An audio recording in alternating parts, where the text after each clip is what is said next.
जय हिंद मेरे प्यारे साथियों, स्वागत है आप सभी का परीक्षा वाटिका यूट्यूब परिवार में। जो अभ्यर्थी पहली बार विजिट कर रहे हो चैनल, आप सब्सक्राइब कर लीजिए और बेल आइकन को प्रेस कर लीजिए ताकि जो भी नए टेस्ट सीरीज या वीडियो अपलोड किए जाएंगे तो सबसे पहले नोटिफिकेशन आप तक पहुंच जाएगा। बीपीएससी एडीयू का टेस्ट सीरीज चल रहा है। इस श्रृंखला को आगे बढ़ाते हुए आज हम लोग पहले पेपर का, पेपर 1 का 9वां टेस्ट करेंगे। 8 टेस्ट पहले हो चुका है ऑलरेडी, और ये 8 टेस्ट जिन बच्चों ने नहीं किया है वो जाकर के पूरा टेस्ट देखिए, उसके बाद 9वां टेस्ट भी आप लोग कर लीजिएगा। तो चलिए बढ़ते हैं प्रश्न की तरफ। पहला प्रश्न है, select the most appropriate antonym of the given word. ये बेनीथ जो है इसका एंटोनिम चूज करना है। इसका राइट आंसर हो जाएगा ऑप्शन 1 एबव। जो बेनीथ है इसके बारे में जान लेते हैं। ये क्या है? यह एक जो है प्रीपोजिशन या एडजेक्टिव है, एडवर्ब है। बिलो, लोअर, डाउन यानी नीचे या नीचे की ओर इसका अर्थ होता है। तो इसका एंटोनिम होगा एबव। एबव मतलब होता है ऊपर, और इसका मतलब बेनिथ मतलब होता है नीचे या नीचे की ओर। ठीक है, चलिए अगला प्रश्न है, identify the segment in the sentence which contains the grammatical error. Error यहाँ पर पहचानना है। ये पूरा सेंटेंस आपने पढ़ना है। चलिए पढ़ते हैं। The staff of the dairy was firm that there was no space inside for more cattle as there was already 2500 stray animals inside. ये 4 ऑप्शंस दिए गए, इसमें से राइट ऑप्शन हो जाएगा इसका right answer option 1 there was already. यहाँ पर 2500 स्टे एनिमल्स जो है ये है ना, ये है ना 2500 स्टे एनिमल्स, ये है प्लूरल हो जाएगा, प्लूरल नाउन हो जाएगा। ये ध्यान रखना आपको। और प्लूरल वर्ब, इस जब प्लूरल नाउन होगा तो प्लूरल वर्ब का यूज होगा, तो प्लूरल वर्ब वेयर का यूज होना चाहिए। ठीक है, ये वाज के स्थान पर वर का यूज होना चाहिए, तब ये सेंटेंस पूरा सही होता है। तो ये हो गया एरर, वाज के कारण ये देयर वाज ऑलरेडी, ये एरर हो जाएगा। चलिए अगला प्रश्न देखते हैं। Select the alternative that will improve the underline part of the sentence in case there is no improvement. Select no improvement. ये पूरा सेंटेंस है, they will come if you will invite them. Right answer आ जाएगा। ऐसे वाक्य की संरचना किस तरह से होती है? तो इसको, इसका जो संरचना स्ट्रक्चर बनेगा, विल प्लस इन्फिनाइट, इन्फिनाइट क्या होगा? इफ, ठीक है, प्लस सिंपल प्रेजेंट टेंस। ठीक है, ये पूरा इसका स्ट्रक्चर बनेगा। तो राइट आंसर क्या हो जाएगा? You invite them. यहां पर इस इंप्रूव करने की जरूरत है, यू इनवाइट देम। ठीक है, ये नहीं होगा will, you invite them only. चलिए अगला प्रश्न है, identify the segment in the sentence which contains the grammatical error. तो यहाँ पूरा सेंटेंस पढ़िए। Yesterday the farmers in Hathras rounded up about 25 abandoning cows and bulls and took them to a dairy in a truck। चलिए इसका correct answer क्या हो जाएगा? Option 2 हो जाएगा, about 25 abandoning cows। ठीक है, जो ये है ना abandoning, abandoning जो ये है, ये वर्ड जो है ये वर्ब है, और इसका मतलब होता है सीज टू सपोर्ट, यानी कि त्याग देना। क्या होता है इसका मतलब? त्याग देना। ठीक है, और एबंडेंट जो होता है इसी संबंधित क्या हो जाएगा? एबंडेंट। एबंडेंट जो वर्ड होता है तो ये हो जाता है एडजेक्टिव। ठीक है, मतलब छोड़ा हुआ, इसका अर्थ होता है छोड़ा हुआ। एबंडेंट जो वर्ड है ना, ये अक्सर पूछा जाता है। जब ये टेस्ट सीरीज खत्म होगा तो आप लोगों के लिए एक वोकैब का सीरीज लेकर के आएंगे, वोकैबुलरी का, जिसमें बताएंगे कि कौन सा नाउन है, प्रोनाउन, वर्ड से संबंधित लगभग 1000 वर्ड्स करवा देंगे, ताकि ऐसे वर्ड्स पूछे जाएंगे आपके एग्जाम में। तो ये वर्ड जो है ना एबंडेंट, ये आप लोग ध्यान रखिएगा, ये एडजेक्टिव है, ये बहुत इंपॉर्टेंट है, बहुत सारे एग्जाम में ये वर्ड पूछा गया, इसलिए इसको मैंने डिटेल्स में बता दिया। चलिए अगला प्रश्न देखते हैं। Select the most appropriate meaning of the underlined idiom in the given sentence. यहां पर है, the two brothers doesn't see eye to eye on property matters. चलिए ऑप्शंस यहाँ पर चारों दिए गए हैं, इसमें से सही आंसर आपको चूज करना है। सी आई टू आई, ये जो है मतलब होता है संपूर्ण सहमत होना। ये इडियम है, इसका मतलब होता है संपूर्ण सहमत होना। ठीक है, ये ध्यान रखना आपको। और इससे रिलेटेड जो राइट आंसर हो जाएगा option 3, agree with each other. ठीक है, अगला प्रश्न है, select the most appropriate option to fill in the blank. She was angry and she close the door with a bang. Option 1 is the right answer, very easy. Select the most appropriate antonym of the given word. Verbose, इसका antonym word choose करना है आपको।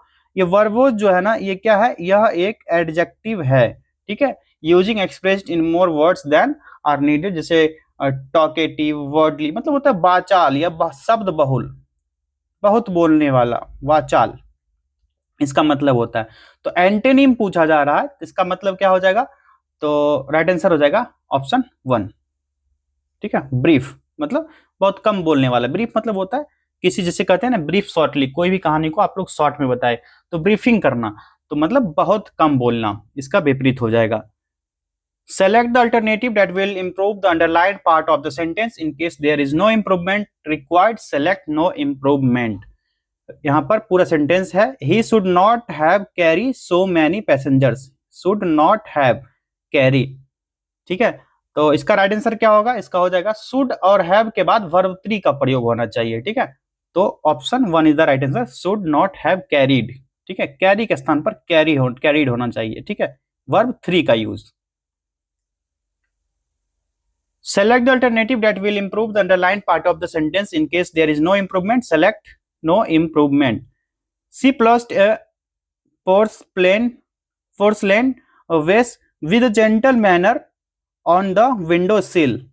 With a gentle manner, ये जो होता है इसके स्थान पर क्या होगा, जेंटली होगा, जेंटल की जगह जेंटली हो जाएगा, तब जाकर के ये वर्ड सही होगा। तो यहाँ इंप्रूव करने की जरूरत है, जेंटल की जगह जेंटली ओनली। अगला प्रश्न है, select the most appropriate antonym of the given word squalid. इसका एंटोनिम क्या हो जाएगा, तो सबसे पहले जानते हैं स्क्वैलिड क्या है, तो यह एक एडजेक्टिव है जिसका मतलब होता है मलिन या मैला, यानी डर्टी, गंदा, मैला या मलिन, इसका हिंदी होता है, ठीक है। तो इसका राइट आंसर क्या हो जाएगा, ऑप्शन 3, ठीक है, क्लीन मतलब साफ। चलिए अगला प्रश्न है, identify the segment in the sentence which contains the grammatical error. चलिए सेंटेंस पढ़िए, his chances of winning both are race seems slight to me. यहाँ पर ऑप्शंस दिए गए, राइट आंसर क्या हो जाएगा, ऑप्शन 3 सीम्स स्लाइट। जो सब्जेक्ट है हिज चांसेस या रेसेस जो होता है ना, हिज चांसेस जो दिया गया था प्रश्न में, ये ना प्लूरल होता है, ये ध्यान रखना आपको, यानी प्लूरल वर्ब का यूज होगा, वर्ब भी प्लूरल यूज होगा, तो सीम का प्रयोग होगा, तो सीम स्लाइट के स्थान पर सीम स्लाइट का यूज होना चाहिए। क्या होना चाहिए, सीम स्लाइट, इसका यूज होना चाहिए, ये होगा तो यहां पर कोई एरर नहीं होता। तो सीम्स है ना, ये एस हट जाता तो यहां पर कोई एरर नहीं होता, सीम स्लाइट जो है यहां पर ग्रामेटिकल एरर है। Select the alternative that will improve the underlined part of the sentence. In case there is no improvement, select no improvement. ये क्वेश्चन बार बार करते आ रहे हैं हम लोग पहले से। The Titanic was considered as safe that it carried only 20 lifeboats. As safe that, ये underlined है, तो यहाँ पर जो है ना so safe that का यूज होना चाहिए, ठीक है। तो so that जो होता है ना कोरिलेटिव होता है, इसका सही पेयर होगा so that, ठीक है। Select the alternative that will improve the underlined part of the sentence. यहां पर भी नो इंप्रूवमेंट अगर जहां होगा तो चूज करना है। We saw some farmers to till their fields. To till their fields. इसका करेक्ट आंसर क्या हो जाएगा, ऑप्शन 2 टिलिंग देयर फील्ड्स। 100 के बाद जो होता है ना 100 के बाद क्या होता है, नाउन प्लस वर्ब के साथ ing का यूज होता है, ये ध्यान रखना आपको, ठीक है, या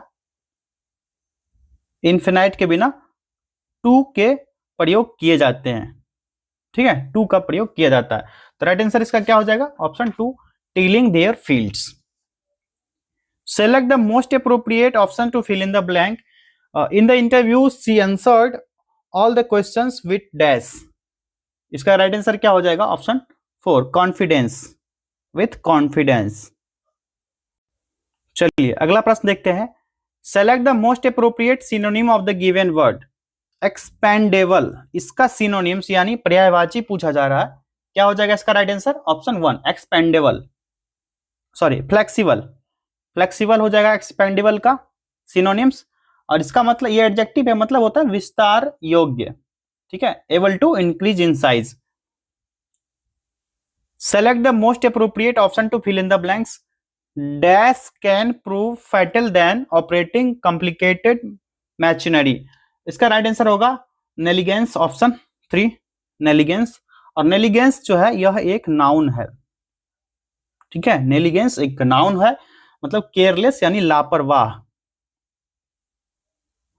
लापरवाह या लापरवाही इसका हिंदी होता है।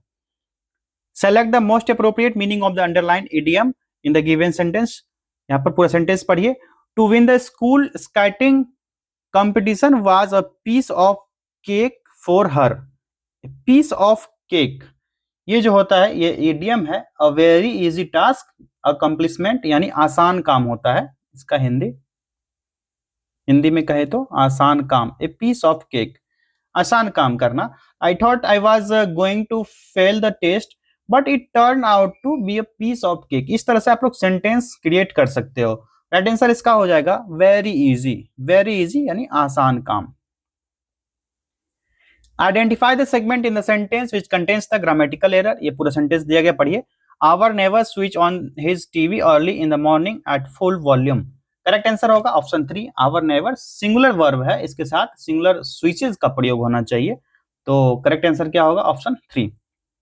स्विच ऑन के जगह पर स्विचेज का यूज होना चाहिए, ठीक है, स्विचेज, क्योंकि यह सिंगुलर है तो सिंगुलर वर्ब का भी यूज होगा। Identify the segment in the sentence which contains the grammatical error. You could find our house easily, didn't you? यहाँ पर निगेटिव टैग है, पॉजिटिव मेन क्वेश्चन होता है, तो टैग जो ऑक्सिलरी वर्ब होता है और main question plus subject didn't you होना चाहिए, तो इसका राइट आंसर हो जाएगा ऑप्शन 4, ठीक है, ऑप्शन 4 यू कुड फाइंड, ठीक है। Select the most appropriate option to fill in the blanks. I was dash when my cousin from America called on me. Delighted, option 3 is the right answer. Delighted when my cousin from America called on me.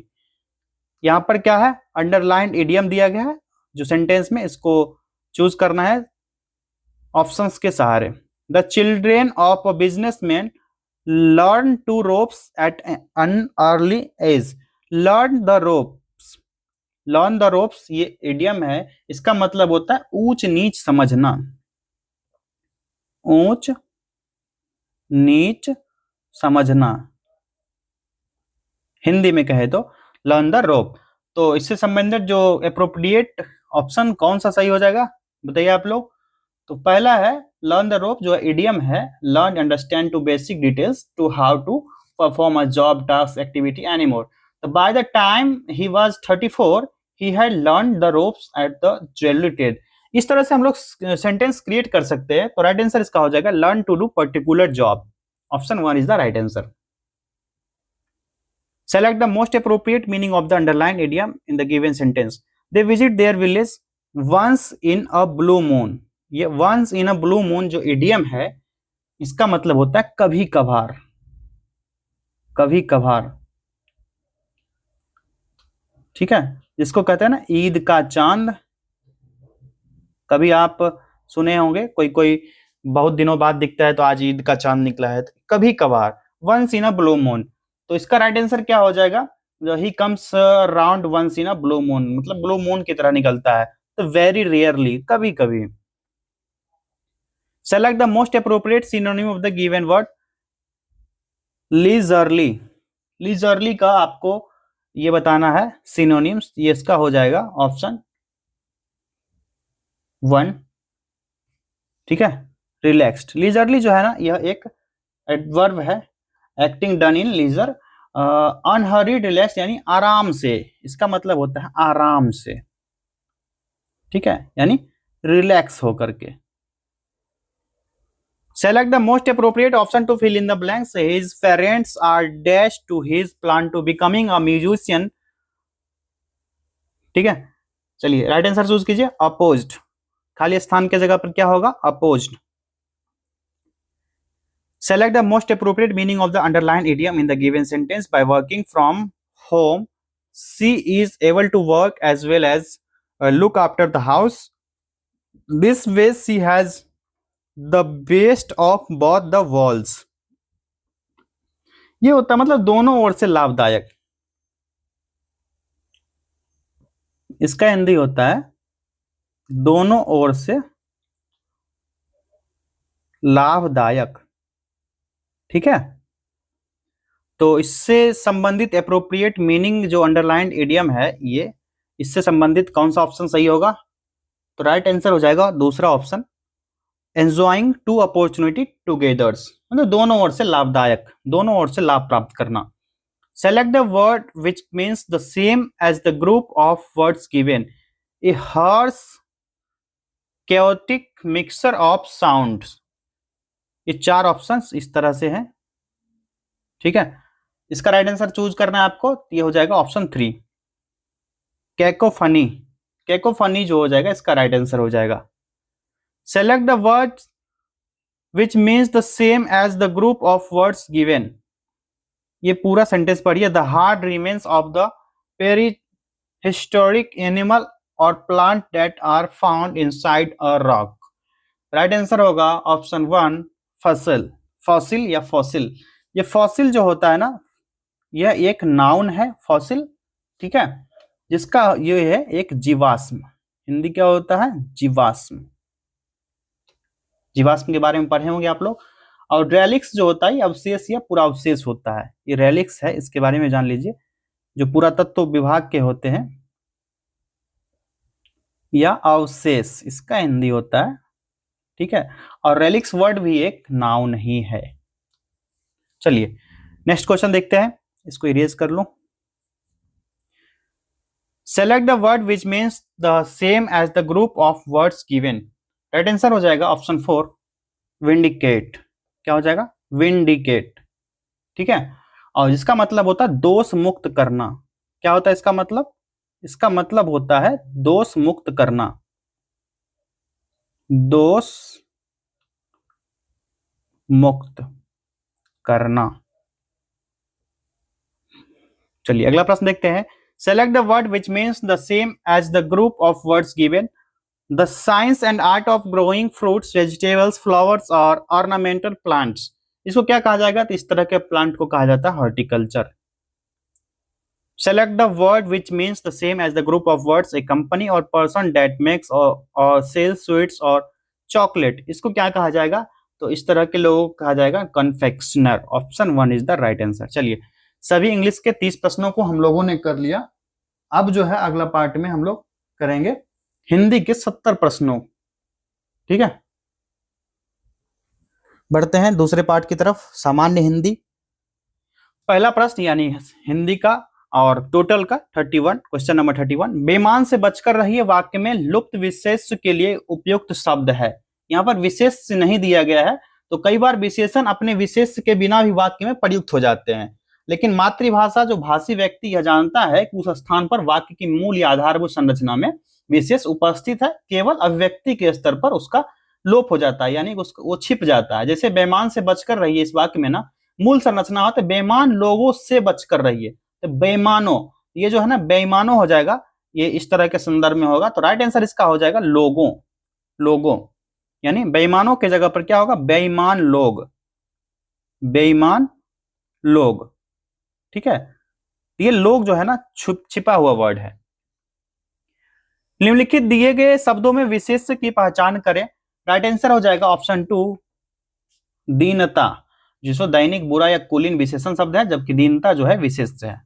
ठीक है, निम्नलिखित दिए गए विशेषण में दिए गए शब्दों में विशेषण बताइए, तो ये हो जाएगा सहायक।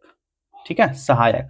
शौक, पर्वत, उत्साह, ये सब जो है ना विशेषण है, और शौकीन जो है इस तरह के संदर्भ में होगा, पर्वतीय, उत्साही, ये हो जाएगा इसका विशेषण हो जाएगा, और ये अभी विशेष के संदर्भ में है।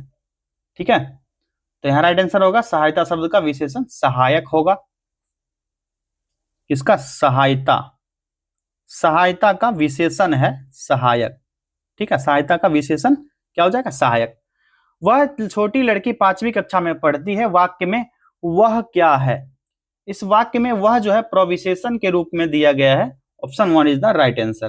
और वह जो होता है जिस पर विशेषण स्त्रीलिंग एक वचन छोटी विशेषता की विशेषता बताता है, और छोटी जो है गुणवाचक विशेषण है, और स्त्रीलिंग है छोटी वर्ड जो होगा ये गुणवाचक विशेषण होगा, और एक स्त्रीलिंग वर्ड है एक वचन मूल अवस्था में पाया जाता है, और ये लड़की की विशेष से है। यहाँ पर विशेष से पूछा जाए तो लड़की का यह विशेष से हो जाएगा, ठीक है। और वह जो है यह प्रविशेषण हो गया। चलिए अगला प्रश्न देखते हैं, संयोग शब्द निम्नलिखित में से क्या है? तो यह विशेषण युक्त शब्द है, ठीक है। संयुक्त, संयोग। छोटा शब्द निम्नलिखित में से क्या है? तो तीसरा हो जाएगा रूढ़ विशेषण। रचना की दृष्टि से विशेषण के दो प्रकार होते हैं, कौन कौन से? रूढ़ और यौगिक। ये पिछले सेट में भी मैंने आपको बताया था, रूढ़ और यौगिक। और विशेषतः दो ही मूलतः विशेषण होते हैं और उनको विभाजित नहीं किया जा सकता है। जैसे काला हो गया, छोटा, लंबा, ये सभी जो है ना इसके उदाहरण हो सकते हैं। राइट आंसर हो गया रूढ़ विशेषण। जैसा शब्द निम्नलिखित में से क्या है? जैसा जो है यह विशेषण है, यह जो संज्ञा सर्वनाम से निर्मित होता है। किससे? सर्वनाम से निर्मित होता है। यह हो जाएगा option 2 is the right answer, ठीक है। यह हो जाएगा विशेषण। क्या है? विशेषण है। जैसा शब्द क्या है? विशेषण है। निर्माण किससे होता है? तो यह सर्वनाम से निर्मित वर्ड है जैसा, ठीक है। तो यह हो जाता है, निर्माण होने के बाद विशेषण बन जाता है। ये फल मीठे हैं। वाक्य में मीठे शब्द क्या है? तो विशेष से पहले प्रयुक्त होने वाले विशेषण को विशेष्य विशेषण कहते हैं।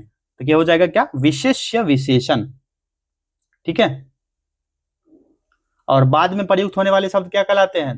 तो ये कहलाते हैं विशेषण विधेय विशेषण। तो ये जो है ना बाद में यूज हो रहा है ना, मीठे, पहले नहीं हो रहा, तो ये हो जाएगा विशेष विधेय विशेषण। Option 4 is the right answer, ठीक है। यह आम पका है और वह कच्चा। वाक्य में यह क्या है? इस वाक्य में यह जो यूज किया है सार्वजनिक विशेषण का प्रयोग संज्ञा और सर्वनाम शब्द से पहले हो तो इसको सार्वनामिक विशेषण कहा जाता है। तो यह हो जाएगा यह सार्वनामिक विशेषण। राम सोहन की अपेक्षा चतुर है। वाक्य में विशेषण की तुलना में आधार पर कौन सी अवस्था है? राइट आंसर है इसका उत्तरावस्था। निर्देश दिया गया 41 से लेकर 45 तक के प्रश्न के लिए अशुद्ध वाक्य पहचानने कहा जा रहा है। चलिए क्वेश्चन नंबर 41 में जो अशुद्ध वाक्य है ये कौन सा हो जाएगा? दूसरा हो जाएगा। यह एक प्रलयंकार हुंकार हुआ। तो ये हुआ ना, एक प्रलयंकार हुंकार हुआ, ये इसका राइट आंसर हो जाएगा क्योंकि यह अशुद्ध वाक्य है। अशुद्ध वाक्य बोला जा रहा है पहचानने। ऐसी एकाध, चलिए क्वेश्चन नंबर 42, ऐसी एकाध बातें और देखने में आती हैं, यानी ऑप्शन 2 ये राइट आंसर हो जाएगा क्योंकि यह वाक्य शुद्ध नहीं है। पुलाव बहुत लजीज है, ठीक है।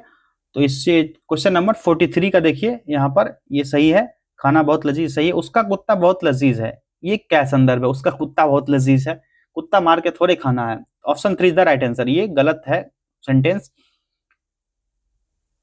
क्वेश्चन नंबर 44, इसका राइट आंसर हो जाएगा एक गाय, दो घोड़े और एक बकरी मैदान में चर रहे हैं। ऑप्शन 1 पहला ही इसका राइट आंसर हो जाएगा क्योंकि ये सेंटेंस गलत दिया गया है। चलिए 45, आपका पत्र धन्यवाद सहित मिला, ये किस टाइप का संदर्भ है? ऑप्शन 4 आपका धन्यवाद पत्र सहित मिला, किस संदर्भ में? इसका आपको राइट आंसर चूज करके बताना है। शुद्ध वाक्य आपको कमेंट करना है, इसका क्या होगा शुद्ध वाक्य? ये तो अशुद्ध वाक्य दिया गया है तो राइट आंसर हो गया। इसका शुद्ध वाक्य आप लोग बना के भी कमेंट कीजिएगा। निम्नलिखित में से कौन सा उन्नति का पर्यायवाची नहीं है? किसका उन्नति का पर्यायवाची नहीं है? ये हो जाएगा चौथा उमंग। उमंग जो है हिंदी भाषा का एक स्त्रीलिंग शब्द है जिसका प्रयोग आह्लाद या इच्छा, लहर, मौज, पूर्णता, अधिकता आदि के संदर्भ में किया जाता है। उमंग मतलब इच्छा, ठीक है, इसका पर्यायवाची हो जाएगा। एक, यह किरण का पर्यायवाची है। तो किरण के कुछ पर्यायवाची जैसे हो गया कर, हो गया अंशु, मरीचि, मयूख, कला, ये सभी हो जाएंगे। तो भूधर जो है यह नहीं होगा, भूधर, एक्सट्रीमली सॉरी। ये क्वेश्चन नंबर, अनल जो है, अनल होता है आग का पर्यायवाची शब्द, आग का, ठीक है। तो किरण का पर्यायवाची पूछा जा रहा है, ठीक है। तो यह हो जाएगा किरण, आग, अनल, ये सभी। और यह पहाड़ का पर्यायवाची है, पहाड़ का पर्यायवाची क्या हो जाएगा? भूधर, ठीक है। और भी पहाड़ का पर्यायवाची क्या हो जाएगा? यहां लिख दूं, गिरी हो जाएगा, अद्री हो जाएगा, पर्वत, पहाड़ के पर्यायवाची लिख रहा हूं मैं, और जैसे महीधर, ये नोट कर लीजिएगा आप लोग। अचल, इंपॉर्टेंट है, वही लिखूंगा। शैल, नग हो गया, और धरणीधर, ठीक है, धरणीधर, ये सभी जो है पहाड़ के पर्यायवाची शब्द हैं। ठीक है, समुद्र का पर्यायवाची है, समुद्र का पर्यायवाची हो जाएगा इनमें से कौन सा, तो ये हो जाएगा रत्नाकर। समुद्र के और पर्यायवाची जैसे जलधि, जलधि हो जाएगा, सिंधु, सागर हो गया, रत्नाकर तो यहां देख ही लिए आप लोग, रत्नाकर, उदधि, ये सभी ना इंपॉर्टेंट है इसलिए मैं लिख देता हूं, क्या यही पूछ लिया जाए तो आपको छोड़ के नहीं आना है क्वेश्चन, या गलत करके नहीं आना है। नदीसी, पारावार, ये सभी समुद्र के पर्यायवाची शब्द हो जाएंगे। ठीक है, किसके, समुद्र के पर्यायवाची शब्द। चलिए अगला प्रश्न देखते हैं। यहाँ पर निर्देश दिया गया अशुद्ध शब्द पहचानने के लिए, इसको इजिली चूज करते हैं। इसका हो जाएगा कौन सा, कल्याण। कल्याण में ये बड़ी नौ की मात्रा होती है, छोटी नौ नहीं होगा, इसलिए यह शुद्ध है। चलिए क्वेश्चन नंबर 51 ये देखते हैं। यहाँ पर जो है राइट आंसर हो जाएगा ऑप्शन 3 अक्षत। ये होता है अक्षत होता है, अक्षत ये होता है। ठीक है, सही होगा तो ये होगा, ये गलत दिया गया है। 52 क्वेश्चन नंबर 52, इसका राइट आंसर हो जाएगा त्रिकोण। त्रिकोण कैसे लिखाता है, इस तरह से लिखाता है, आप सभी को पता है। ठीक, क्वेश्चन नंबर 53, इसका राइट आंसर हो जाएगा ऐनक। आई की मात्रा है, ऐनक कैसे होता है, इस टाइप का होता है, ना कि इस टाइप का। इसमें देखिए डबल ए की मात्रा है। ठीक है, तो ये गलत दिया गया है। चलिए अगले प्रश्न की तरफ बढ़ते हैं। क्वेश्चन नंबर 54, इसका राइट आंसर क्या हो जाएगा, ऑप्शन 1 लागान। लागान नहीं होता है, क्या होता है, लगान होता है। ठीक, यहाँ पर 55 to 60 यहाँ विशेषण पहचानने के लिए बोला जा रहा है। चलिए क्वेश्चन नंबर 55 में विशेषण कौन सा हो जाएगा, ये हो जाएगा श्रीमान। ठीक है, और श्री संज्ञा से बना है यह, किससे, श्री से। श्री क्या है, एक संज्ञा है, इसी से बना है श्रीमान, विशेषण हो गया। क्वेश्चन नंबर 56 को देखते हैं। इसका राइट आंसर हो जाएगा ऑप्शन 2 धनवान। जो धन संज्ञा से बना है, धनी या धनवान, ये विशेषण है। इसका एक और विशेषण क्या हो जाएगा, धनी या धनवान। चलिए क्वेश्चन नंबर 57 देखते हैं। जाति संज्ञा शब्द से निर्मित विशेषण है जातीय, तो राइट आंसर इसका क्या हो गया, ऑप्शन 3। किससे बना है यह, जाति संज्ञा से। जाति क्या है, एक संज्ञा है, इससे बना विशेषण जातीय है। ठीक है, चलिए निर्देश दिया गया है 58 to 62 क्वेश्चन। नीचे दिए हुए मुहावरे में रिक्त स्थान के लिए सही शब्द पहचानिए। क्वेश्चन नंबर 58, इसको पहचानना है, अपनी डैश अलग पकाना, अपनी खिचड़ी अलग पकाना। Option 3 is the right answer. Question number 59, अकल के डैश दौराना, अकल के घोड़े दौराना। ठीक, 60, आंखों का डैश बनना, आंखों का कांटा बनना। अगर तारा होता तो आंखों का तारा बनना होता। क्वेश्चन नंबर 61, अकल पर ताला पड़ना, या अकल पर, यहां पर आप लोग फंस जाइए, अकल पर पत्थर पड़ना दोनों हो सकता है, लेकिन अकल पर तारा पड़ना ये मुहावरा है, अकल पर पत्थर पड़ना ये कहावत है। दूसरा 62, आसमान डैश पर उठाना, आसमान सिर पर उठाना। ठीक है, कभी उठाए हो आप लोग, कमेंट कीजिएगा, आसमान सिर पर। अगला प्रश्न है निर्देश 63 to 67, नीचे दिए गए गद्यांश को पढ़कर पूछे गए प्रश्न के उत्तर दीजिए। चलिए इस गद्यांश को पढ़ते हैं। विज्ञान ने वरदान के रूप में मानव जाति की अपार सेवा की है। वैज्ञानिक आविष्कारों ने आज असंभव को भी संभव बना दिया है।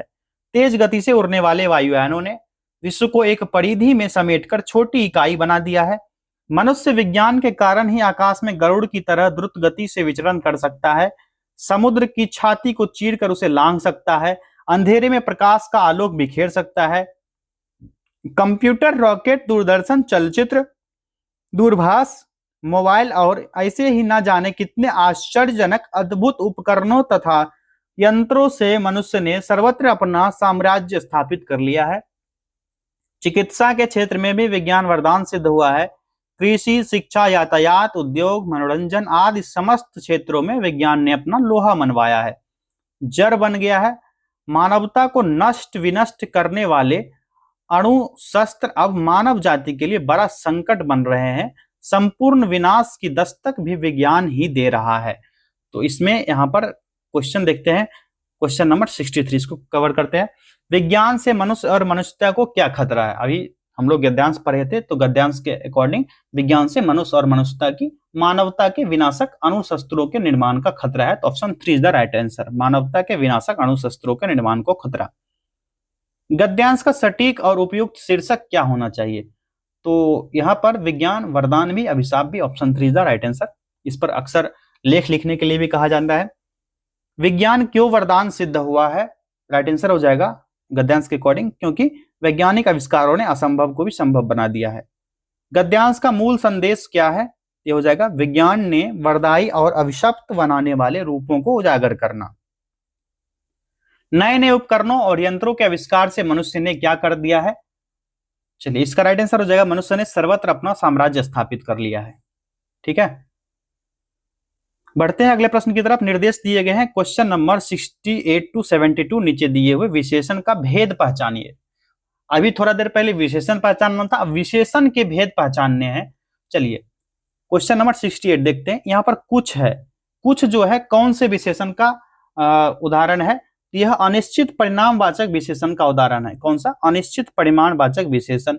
जो विशेषण संज्ञा सर्वनाम के निश्चित परिमाण का बोध नहीं करा करके अनिश्चित परिमाण का बोध कराता है, तो उसको अनिश्चित परिमाणवाचक विशेषण कहते हैं। और भी एग्जाम्पल हो सकते हैं, जैसे कुछ आम हो गया, कुछ वर्ड हो गया, जैसे थोड़ा हो गया, इस टाइप का अगर होगा ना, जैसे बहुत। जो इंपॉर्टेंट है वो लिख देता हूं, कम, जरा सा, या ढेर सारा, कहते हैं ना ढेर सारा, या फिर बहुत लंबा, तो बहुत हो गया। और जैसे हजारों गज, थोड़ा, ये सभी ना जैसे हजारों, यहाँ पर ना कोई परिमाण नहीं दिया गया है, कुछ निश्चित नहीं किया गया, तो इसलिए अनिश्चित परिमाणवाचक विशेषण हो जाएगा। तो ये भी ध्यान रखिएगा, इस टाइप के वर्ड आएंगे तो ये सभी अनिश्चित परिमाणवाचक विशेषण होंगे। चलिए अगला प्रश्न है वार्षिक, ये किस टाइप का विशेषण है? तो यह निश्चित संख्यावाचक विशेषण का उदाहरण है, और जिन विशेषण से विशेष के निश्चित संख्या की सूचना मिलती है तो निश्चित संख्यावाचक विशेषण होता है। तो वार्षिक एक वर्ष के संदर्भ में कहा जा रहा है 365 दिन या 366 दिन। तो राइट आंसर हो जाएगा ऑप्शन 3, निश्चित संख्यावाचक विशेषण। अगला प्रश्न है क्वेश्चन नंबर 70। यह सर्वनामिक विशेषण का उदाहरण है। जो सर्वनाम किसी संज्ञा के पहले आकर उसकी विशेषता बताए तो उसको सर्वनामिक विशेषण कहा जाता है। ठीक है, तो यह कौन सा हो जाएगा? ऑप्शन 1, सर्वनामिक विशेषण। अगला प्रश्न है कोमल। कोमल जो है यह किस प्रकार का विशेषण है? तो गुण बोधक विशेषण है, किसी के गुण को बता रहा है, तो राइट आंसर हो जाएगा गुण बोधक विशेषण। विनम्र, विनम्र किस टाइप का है? तो गुण बोधक विशेषण है, सेम। किस वाक्य में अनिश्चयवाचक सर्वनाम है? तो जब हम किसी को कुछ नहीं कह सकते, इसमें किसी और कुछ दो अनिश्चयवाचक सर्वनाम है, और जिस सर्वनाम से किसी निश्चित वस्तु का बोध हो तो उसको अनिश्चयवाचक सर्वनाम कहते हैं। तो इसका राइट आंसर हो गया ऑप्शन 1, किसी और कुछ। झगड़ा मेरे और उसके मध्य में था, इसमें कौन सा कारक है? तो झगड़ा मेरे और उसके मध्य में था, अधिकरण में पर, यहां पर देखिए अधिक में है तो में अधिकरण कारक होता है। Very easy, option 2 is the right answer. किस शब्द में तत्पुरुष समास है? तो जो है यहाँ पर राइट आंसर हो जाएगा ऑप्शन 4, गृहागात। इसमें ना गृह को आगत क्या होता है? गृह को आगत, इसमें है तत्पुरुष समास हो जाएगा। और तत्पुरुष समास में सामान्यतः अंतिम पद प्रधान होता है, और पहला पद विशेषण और दूसरा पद विशेष्य होता है। और कुछ कर्म जो होते हैं, कर्म जो तत्पुरुष समास विग्रह के साथ हो जाते हैं, जैसे गगनचुंबी हो गया यानी गगन को चूमने वाला, ठीक है, मुंह तोड़ यानी मुंह को तोड़ने वाला, स्वर्ग प्राप्त यानी स्वर्ग को प्राप्त होने वाला, इस संदर्भ में तो गृह आगात यानी गृह को आगत, ये तत्पुरुष समास का उदाहरण हो जाएगा। अंशुमाली में कौन सा समास है? तो अंशुमाली यानी द सन, सूर्य को कहा जाता है, और शब्द जो अंशुमाली है बहुव्रीहि समास का उदाहरण है। किस शब्द में बहुव्रीहि समास है? तो ये हो जाएगा मेघनाद। बहुव्रीहि समास और कर्मधारय समास के बारे में बताए थे, बहुत नजदीकी होता है, बार बार मैं रिपीट कर रहा हूं हर सेट में लगभग। तो यहाँ पर जो है ना, बहुब्रीहि समास में आए हुए पद को छोड़कर जब किसी अन्य पद की प्रधानता हो तो उसको बहुब्रीहि समास कहा जाता है। ठीक है। किस शब्द में तत्पुरुष समास, तत्पुरुष समास इसमें से किस शब्द में हो जाएगा? तो राइट आंसर हो जाएगा तीसरे शब्द, अनिच्छा में। अनिच्छा का विग्रह करेंगे तो यानी बिना इच्छा के। नास्तिक में कौन सा समास है? तो इसका विग्रह करेंगे तो आस्था में विश्वास नहीं रखने वाला, तो इस शब्द में अधिकरण तत्पुरुष समास हो जाएगा। ठीक है, अधिकरण तत्पुरुष समास, क्योंकि यहां पर में है तो अधिकरण में पर। ठीक है, में कारक कौन सा? अधिकरण कारक। किस वाक्य में संबंधवाचक सार्वनामिक विशेषण है? बताइए इसमें से। राइट आंसर क्या होगा? तीसरा, जिस काम को करना ना हो उस पर चिंतन मूर्खता है, क्योंकि संबंधवाचक सार्वनामिक विशेषण के रूप में आया है, क्योंकि उसके बाद संबंध कारक की विभक्ति पर इसमें विभक्ति लगी हुई है। ये राइट आंसर हो जाएगा। किस वाक्य में अकर्मक क्रिया है? तो वाक्य ठूठ खरा है, इसमें क्रिया खरा के पहले कोई कर्म नहीं किया हुआ, तो खरा जो है अकर्मक क्रिया होगा, तो पहला हो जाएगा ठूठ खरा है। किस शब्द में सम उपसर्ग लगाया जाता है? तो हार में सम उपसर्ग जुटकर संहार बना है, तो ये हो जाएगा इसमें से पहला ऑप्शन ही संहार। तो जैसे कि उपसर्ग किसको कहते हैं? शब्दांश, उस शब्दांश को कहते हैं जो किसी शब्द के पहले आकर उसका अर्थ बदल देता है। अधोगति में कौन सा उपसर्ग है? अधोगति में, किसमें? अधोगति में कौन सा उपसर्ग है? राइट आंसर हो जाएगा तीसरा, अधः। अधः जोर गति, अधोगति। अत्युक्ति में कौन सा उपसर्ग है? अत्युक्ति, इसमें जो है अति उपसर्ग है, जो उपसर्ग पहले लगता है, जो अर्थ बदल देता है लगने के बाद। उज्ज्वल में कौन सा उपसर्ग हो जाएगा? तो बताइए। ये हो जाएगा उत, उत जोर जल, उज्ज्वल। किस शब्द में इला प्रत्यय नहीं लगा है? इला प्रत्यय, तो यहां पर राइट आंसर इसका हो जाएगा ऑप्शन 1। ठीक है, जो रंगीला, जहरीला, रसीला ये सभी है ना, इसमें इला प्रत्यय लगा है। रूप जोर हला, इसमें हो जाएगा, इसमें ला प्रत्यय है। ठीक है, इला प्रत्यय नहीं लगा है। ठीक, पुराण शब्द में इक प्रत्यय लगाने पर कौन सा शब्द बनता है? तो पुराण में एक लगाइए, तो पुराण शब्द में एक लगाएंगे तो क्या होगा? पौराणिक। ये हो जाएगा ऑप्शन 4। यद्यपि में कौन सी संधि है? तो राइट आंसर है ऑप्शन 1, यण संधि। अपना हाथ जगन्नाथ लोकोक्ति का सही अर्थ क्या हो जाएगा? तो ये लोकोक्ति है, मतलब अपना काम स्वयं ही कर लेना चाहिए, तो ये हो जाएगा अपना काम स्वयं ही द्वारा संपन्न करना उचित होता है। अधजल गगड़ी छलकत जाए, ये कहावत बार बार सुनते होंगे, लोकोक्ति है। इसका सही अर्थ क्या होता है? मतलब होता है कम ज्ञान वाला व्यक्ति ज्ञान की डींग ज्यादा हाँकता है, और जैसे कि 2-4 लाख रुपया छाप क्या लिए और अपने आप को साहित्य सिरमौर समझने लगा, तो ठीक ही कहा गया है, अधजल गगड़ी छलकत जाए। राइट आंसर क्या हो जाएगा? ऑप्शन 2, अल्पज्ञ व्यक्ति ज्ञान की डींग ज्यादा हाँकता है। चुल्लू भर पानी में डूब जाना, डूबना, इस ये मुहावरा है, इसका अर्थ क्या होता है? लज्जा के मारे मुंह नहीं दिखाना। अपने पैरों पर कुल्हाड़ी मारना, यह मुहावरा है, इसका सही अर्थ चूज करना है, तो ये हो जाएगा अपना नुकसान स्वयं करना। किस क्रमांक में सभी शुद्ध हैं? सभी शुद्ध हो जाएंगे, कौन सा होगा इसमें से बताइए आप लोग। तो अशुद्ध और शुद्ध वाक्य यहाँ चूज करना है, तो इसका राइट आंसर होगा, शुद्ध हो जाएगा आजीविका और आशीर्वाद, ये दोनों शुद्ध है। इसमें आशीर्वाद और अनुकूल दोनों अशुद्ध है, तो आशीर्वाद किस तरह से लिखा है? यहाँ लिख देता हूं, कभी पूछा जाए, आशीर्वाद इस टाइप से लिखा जाएगा, और अनुकूल किस टाइप से होगा? अनुकूल,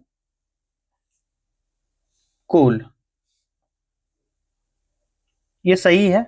ठीक, निरीक्षण, तो निरीक्षण कैसे होगा? निरीक्षण इस टाइप से लिखाएगा, और कृपालु, कृपालु इस टाइप से लिखाएगा। एक के जो है, एक के नहीं होता है, एक होता है। और साप्ताहिक जो है, साप्ताहिक, ये बिल्कुल सही है।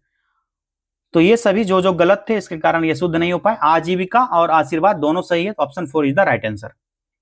किस क्रमांक में सभी शुद्ध हैं? फिर से वही प्रश्न है, शुद्ध अशुद्ध चूज करना है, तो ये हो जाएगा ऑप्शन 1। अभिष्ट और सुशोभित जो है शुद्ध वाक्य है। ठीक है, ये श्रेष्ठ नहीं होता है, क्या होता है? ये होता है श्रेष्ठ। ठीक है, और दीक्षा जो होता है इस तरह से नहीं होता, ये दीक्षा जो होता है इस टाइप से लिखाता है, दीक्षा। श्रृंगार, ठीक है, श्रृंगार किस टाइप से होगा? बिल्कुल सही लिखा है श्रृंगार। और सृष्टि, सृष्टि नहीं होता है, सृष्टि होता है। ठीक है, और नक्षत्र, नक्षत्र इस टाइप से नहीं, ऐसे लिखाता है। और संतुष्ट, संतुष्ट किस टाइप से होगा, संतुष्ट इस टाइप से लिखाएगा, मूर्धन्य स की मात्रा होगी।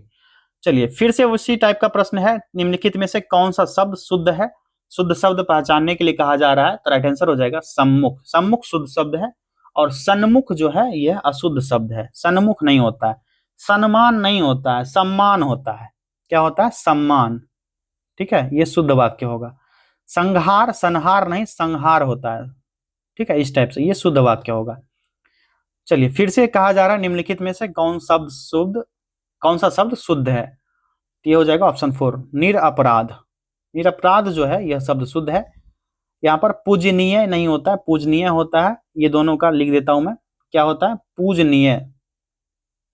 ठीक है, और पुराणिक नहीं होता, पौराणिक होता है। क्या होता है, पौराणिक। अगला प्रश्न है निम्नलिखित में से कौन सा वाक्य शुद्ध है, यहाँ पर ऑप्शंस दिए गए हैं। ये ऑप्शंस देखिए आप लोग, इसका राइट आंसर इससे देख के बताना है। तो 97, क्वेश्चन नंबर 97 जो है, इसका राइट आंसर जो हो जाएगा, पहला हो जाएगा, तुम्हें मुझसे नहीं भगवान से क्षमा मांगनी चाहिए। ये वाक्य जो है शुद्ध है, बाकी सारे वाक्य अशुद्ध दिए गए हैं। ठीक है, ये सारे वाक्य जो है अशुद्ध है। अगला प्रश्न है निम्न में से कौन सा वाक्य शुद्ध है, राइट आंसर इसका चूज करना है। क्वेश्चन नंबर 98 ये हो जाएगा, वह महल पीले पत्थर से बना है, ये शुद्ध वाक्य हो जाएगा। ठीक है, उसने प्राण की बाजी लगा दी, तो उसने जान की बाजी लगा दी। ठीक है, प्राण की नहीं, जान की बाजी लगा दी। ये सही, अगर सही बनाना हो तो इस टाइप से होगा। और दहेज की लेन देन बहुत बुरी रीति रिवाज है, तो दहेज की लेन देन बहुत बुरी प्रथा है, बहुत बुरी प्रथा है, रिवाज नहीं, प्रथा है। ठीक है, एक फूलों की माला ले आइए, यहाँ जो है ना, एक फूलों की माला ले आइए, एक फूल की माला ले आइए, फूलों नहीं होगा क्योंकि एक ही है ना, एक में फिर बहुवचन कैसे होगा, एक फूल की माला ले आइए। इस टाइप से अगर ये वर्ड रहता तो ये सारे वर्ड भी सही होते। और वह महल पीले पत्थर से बना है, ये पूरा वाक्य शुद्ध है। निम्नलिखित में से कौन सा शब्द कृष्ण का पर्यायवाची नहीं है, कृष्ण का पर्यायवाची नहीं होगा, तो इनमें से कौन सा वर्ड होगा, तो राइट आंसर हो जाएगा राजीव। राजीव जो होता है किसका पर्यायवाची है, तो यह कमल का पर्यायवाची है, इसका कमल का। कृष्ण का पर्यायवाची आप लोग कमेंट कीजिएगा। निम्नलिखित में से कौन सा शब्द बाल का पर्यायवाची है, तो बाल का पर्यायवाची हो जाएगा क्या, केस, जुल्फ, रोम, ये सब संदर्भ में। तो यहां पर एक और हो जाएगा सिखी। ठीक है, तो बाल का पर्यायवाची शब्द होगा, ये सभी बाल के पर्यायवाची शब्द नहीं है, तो सिखी हो गया। चलिए हमने सभी प्रश्नों को कवर कर लिया है, मिलेंगे अगले टेस्ट सीरीज में। बहुत बहुत धन्यवाद।